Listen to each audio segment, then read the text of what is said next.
Hey friends, how's it going? In this video, I'm going to recap from 2025 titled Trust. Before we get to the storyline, I'd like to wish everyone a happy and great day. Without further ado, let's get straight to the storyline. At the start of the movie, we meet Lauren Lane, a former child star who first rose to fame as Sally Johnson in the hit live sitcom Meet the Johnsons. Now grown, she's an award-winning actress with an Emmy to her name and a secure place in Hollywood. Life seems to be going perfectly until the news shatters her world. A breaking report reveals that hackers have leaked Lauren's private videos and photos online. Among them is one shocking image, a positive pregnancy test. Almost instantly, rumors explode, and fans begin speculating about who the father might be. Her assistant Grace urges her to take a step back until the scandal cools down. She even books a remote Airbnb for Lauren and offers to go with her, but Lauren refuses. She just wants to be alone. An hour later, she packs her bags, takes her dog Georgie, and slips out through the back gate while reporters and fans crowd the front. On the road, her PR agent Andrea calls, demanding to know if the pregnancy rumor is true. Lauren avoids giving an answer, but Andrea insists that if it is, they could claim the test belonged to Grace. Lauren dismisses the idea. Andrea continues pressing, worried that the scandal could derail the filming of the 11th season of Meet the Johnsons, and reminds her of the expectations from fans. Exhausted, Lauren ends the call. Later, she pulls over to let Georgie out when her mother Beth calls. The conversation quickly turns bitter. Beth admits she feels too embarrassed to face her friends because of the rumors. Lauren, angry and hurt, reminds her mother that she has been financially supporting her since childhood and accuses her of caring more about appearances than about her. When Beth asks who the father is, Lauren responds coldly, leaving the air heavy with unspoken tension. Hours later, Lauren finally arrives at the Airbnb on the Pacific Coast Highway. She punches in the code and steps inside, wine glass in hand, exploring the quiet cabin. But what she doesn't know is that Marcus, the Airbnb manager, is secretly watching her through hidden cameras. The moment he realizes a celebrity is staying there, his pulse quickens. He can't believe it. That evening, Lauren settles outside with her dog Georgie, breathing in the fresh coastal air, thinking she's found some peace. As night falls, Lauren's curiosity gets the better of her. She searches her name online, and the very first result staring back at her is the leaked pregnancy test. The sight sends her spiraling into painful memories. Her mind drifts back to an old episode of Meet the Johnsons, where she had been introduced on stage as America's daughter, while her co-star Peter was praised as America's dad. But behind the cameras, the truth was far darker. Offstage, Peter had used his influence to manipulate her trust, grooming her and ultimately exploiting her innocence. Meanwhile, across town, Marcus deals with his own troubles. His uncle Darren lashes out at a friend named Merg for wasting money on more drugs, warning that the dealer is now demanding payment. Darren then turns to Marcus, asking if any wealthy guests are currently staying at the cabin.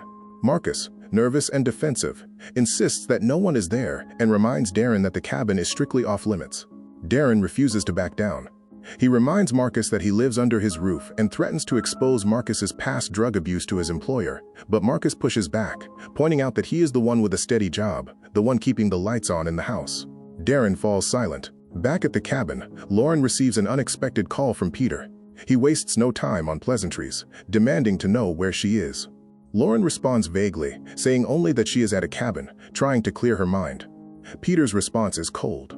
He advises her to take a pill or let him discreetly arrange an abortion, warning her that both their careers are at risk. Horrified by his lack of compassion, Lauren cuts the call short. Enraged, Peter vents to his bodyguard, Croft. He insists that he was the one who made Lauren's career and fortune possible. And now he fears what will happen if his wife and children discover the truth about his affair with her. Croft, calm and calculating, suggests a chilling solution. They could make Lauren's death look like a drug overdose. The idea stirs Peter, and without hesitation, he agrees. Back at the cabin, Marcus checks the cameras one last time. Lauren, after using the bathroom, slips back into bed, exhausted. Soon, Marcus drifts off to sleep, but danger is already on its way. Darren sneaks into the living room, spots Marcus's phone, and discovers that someone is in fact staying at the cabin. He quickly informs Merg, and together they form a plan. Tonight, they will rob the place. An hour later, Marcus jolts awake to find his phone missing, and so are his roommates. Realization hits hard when he notices their absence. They're headed straight for the cabin. Without wasting a second, he rushes after them. By then, Darren and Merg have already arrived. Darren, keeping his voice sharp, warns Merg to stay focused on valuables and nothing else. Inside the cabin, Georgie's sudden barking alerts Lauren. She rises to investigate just as the sound of a lock clicking open echoes through the room. Calling for her dog, Lauren watches in horror as Georgie lunges at Merg, sinking his teeth into his foot. But Merg kicks him aside, sending the injured dog running. Panic takes over. Lauren dashes to the windows only to find each one locked. With no choice left, she slips into the boiler room and hides. Darren and Merg step inside. Darren's eyes immediately fall on Lawrence's Cartier watch. Merg's mind drifts darker, suggesting they could do more than just steal. Darren shuts him down quickly, warning that if she saw them, she could easily identify them later. Suddenly, Marcus bursts in, furious. He confronts them, revealing that Lauren is a celebrity and their reckless actions could cost him his job. From inside the boiler room, Lauren begs to be released, insisting she won't say a word. But M doesn't care. He moves for the door, only to be held back as Marcus and Darren restrain him. In the chaos, Merg's gun fires, hitting Marcus. Staggering and wounded, Marcus pleads with Darren to take him to the hospital, but Merg intervenes, reminding them that both he and Darren carry criminal records. Going to the hospital would mean prison. Before Marcus can react, Darren silences him for good, killing his own nephew in cold blood. Enraged and spiraling, Darren sets his sights on Lauren, but the door handle breaks off in his hand, thwarting his plan. Frustrated, Merg suggests grabbing cleaning supplies. Convinced that Lauren has no way to escape, the two leave her trapped. Inside the boiler room, Lauren tries the door again, but this time the handle comes loose in her grip. Through the hole, she sees Marcus's lifeless body sprawled on the floor. Shock and terror consume her. She pounds on the door, screaming for help until exhaustion eventually drags her into uneasy sleep. When morning comes, Lauren wakes to the thin light of day. She flicks on the bulb, scanning the dim, suffocating space around her. Her voice trembles as she whispers an apology to the life growing inside her. The unborn child now caught in the nightmare with her. Moments later, Lauren begins tapping along the walls, desperate to find an escape. The hollow sound beneath her fingers draws her attention to a section of wallpaper. Carefully peeling it back, she discovers brick hidden underneath. When she tries to turn the bulb on again, a sudden short circuit sends a jolt of electricity through her, leaving her reeling. Over the next few hours, she continues working at the walls, but exhaustion and thirst begin to take their toll. Then she hears the familiar sound of the keypad. The intruders have returned. Thinking quickly, Lauren tries to reason with them. She explains that Darren's death is not entirely their fault and proposes a plan to make it look like an accident. She offers a story. Marcus, a fan obsessed with her, had discovered she was staying alone in the cabin, broke in, and accidentally shot himself while trying to open the very door she is now hiding behind. But Darren and Merg remain unconvinced. Merg lifts his gun toward the door, and Darren quickly steps in to stop him. The gun goes off. Darren is wounded, and Merg ends up killing himself in the process. The chaos outside rattles Lauren, and in a moment of raw fear, she admits that she is pregnant. Yet Darren leaves her behind, making his way to the hospital, abandoning her to the nightmare inside the cabin. Hours pass, and Lauren wakes to find a rat biting her flesh. She attempts to turn the bulb on again, only to be electrocuted once more. Meanwhile, far away at the hospital, officers Jameson and Connell arrive. They learn from the doctor that Darren had a criminal past, spending 5 years in jail for a drug deal gone wrong. The doctor also mentions that Darren had spoken of a pregnant woman trapped somewhere before being admitted. Back in the cabin, Lauren fights to survive. She attempts to catch water droplets from a leaky pipe, but it is barely enough to quench her thirst. Driven by desperation, she grabs a metal pipe, strikes a rat dead, and then uses the same pipe to start breaking through the walls, searching for any way out of the nightmare. The next morning, an injured Georgie wanders along the roadside, limping and exhausted, until he is spotted by Loretta, a devoted dog rescuer. She notices his name and a phone number etched onto his collar and quickly takes him with her, determined to keep him safe. Meanwhile, back at the cabin, Lauren discovers a rat's nest hidden within the walls. As she untangles it, her fingers brush against something solid, a hammer. Just as hope flickers, a pipe bursts, sending water flooding the room. She tries to break through the wall, but the hammer proves useless against the soaked, solid surface. At the veterinary hospital, Loretta explains to the doctor that she tried calling the number on Georgie's collar, but received no answer. The doctor decides to keep Georgie overnight for further tests.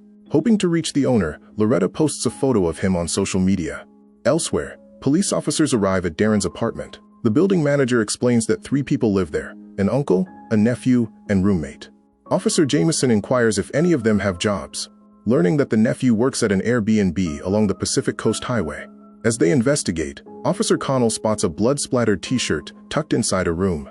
They decide to send it for analysis. a grim clue to the chaos that has unfolded. At a local grocery store, Loretta's phone keeps buzzing. She steps aside to check it, only to find her Instagram flooded with likes and comments. It dawns on her that she now has Lauren's dog. Before she can process this, an unknown call comes through. Answering cautiously, she hears Croft on the line, claiming to be a private detective hired to find a missing dog belonging to a client. Suspicious of his motives, Loretta ends the call. But Croft has already tracked her location, and the danger is closer than she realizes. At the hospital, Darren wakes up chained to a bed, injured and disoriented. Soon the police arrive, questioning him about Marcus and his whereabouts at work. Darren claims he doesn't know where Marcus is, and says he recently started working at an Airbnb. When asked about his gunshot wound, he insists it was an accident while trying to open a lock. The officers remain skeptical. They point out that no shell casings were found in his apartment and mention a blood-stained shirt that has been sent to the lab. Still, they leave, unsure how to locate the Airbnb among so many along the coast. Back at the cabin, the boiler room is half submerged in water. Lauren takes the hammer she found earlier and begins loosening the screws on the door, determined to escape. Meanwhile, Croft arrives at the veterinary hospital, asking about Georgie and where he might have been picked up. The doctor explains that he doesn't know, since Loretta often brings in strays from all over. Croft hands him money and a card, asking him to call when she returns. Later, the doctor contacts Loretta, explaining that a well-dressed man paid him to notify him when she came for Georgie. Suspicious but cautious, she agrees to pick up the dog. When she arrives, Georgie is safe in her arms, unaware that Croft is following her closely. Meanwhile, Darren seizes an opportunity at the hospital. He tricks a doctor into taking him to the bathroom, overpowers him, and escapes, slipping out of the hospital and back into freedom. That afternoon, Loretta drives with Georgie, who suddenly starts howling loudly. Thinking he needs to relieve himself, she pulls over, but Georgie bolts and races toward the cabin. She chases after him, knocking on the door as Georgie barks frantically. Lauren hears him inside. Just then, Darren appears and grabs Loretta, but Croft arrives in time, firing at Darren. Meanwhile, the police receive a possible location for the Airbnb, where Marcus worked as manager, and they head toward it. Back at the cabin, Croft and Loretta step inside. When Loretta asks who he is, he simply says he is security. They move into the living room and are met with a horrifying sight. Dead bodies scattered across the floor. Suddenly, a loud noise comes from the boiler room. Croft calls Peter, reporting that the problem has resolved itself. Croft lunges at Loretta, intent on killing her, but Lauren finally breaks through the last screw on the door. Loretta quickly reveals she was the one who found Georgie. Heart pounding, Lauren rushes upstairs as Croft recovers, knocking Loretta to the floor and chasing after her, determined to finish the job. With a swift, desperate swing, Lauren strikes Croft with a metal pipe, sending him crashing to the ground. His phone buzzes and she snatches it, hearing Peter's cold voice asking if the task is done. Croft staggers to his feet, trying to choke her, but Lauren fights back with everything she has, finally killing him. The police arrive moments later and handcuff Lauren, but as she turns, the officers suddenly recognize her. It's Lauren Lane, the famous celebrity. Soon, fans and media swarm the cabin while Loretta is safely rescued. When the police approach Lauren for questioning, she simply asks for her phone. The officers hesitate until Loretta steps in, reminding them that she's Sally Johnson and legally deserves a call. Reluctantly, the officers, who happen to be fans of Lauren themselves, hand it over.